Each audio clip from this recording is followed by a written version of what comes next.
ओ इमरान खान, मैं तुम्हारे पट्टों पे ऐसे मुक्के मार रहा था, वो एडा थल्ले ना लग। अब ये हीरो बनता है। कितने मुक्के मारे आप? 5-6 मारे। सामने नवाज शरीफ था, इधर इमरान खान बैठा है, मैं उसके बाईं तरफ बैठा, इधर गौसर अली शाह था, शहबाज शाह था, और ये अपना डॉक्टर परवेज ये था, तो ये एक और था सदैया क्या था उतना।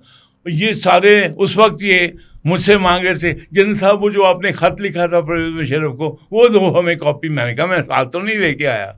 उस वक्त ये इतने तड़पते थे मेरे लिए। मुक्का फिर किधर मारा था? मैं बताऊं ना, अब जब वो बात हो रही थी तो ये कहने लगा मियां नवाज शरीफ को, सर आप बिल्कुल फिक्र ना करें, हम आपके जो हैं हम काम करेंगे, हम ताबेदार रहेंगे। और मैं इमरान खान, अगर हिम्मत है डिनाई कर, मैं तुम्हारे पट्टों पे ऐसे मुक्के मार रहा था, वो एडा थल्ले ना लग। अब ये हीरो बनता है। ये नवाज शरीफ के कह रहा था मैं आपके लिए काम करूंगा जी। ये किस सन की बात है? ये 2007 की बात है। सर हम आपके लिए काम करेंगे वहाँ जी। पे। कितने मुक्के मारे आप? मैंने मारे 5-6 मारे। आपको एम्बेरसमेंट हो रही होगी? क्यों एम्बेरसमेंट हो रही? मैंने कहा कम क्यों, मैंने कम मारे, ज्यादा मारने चाहिए।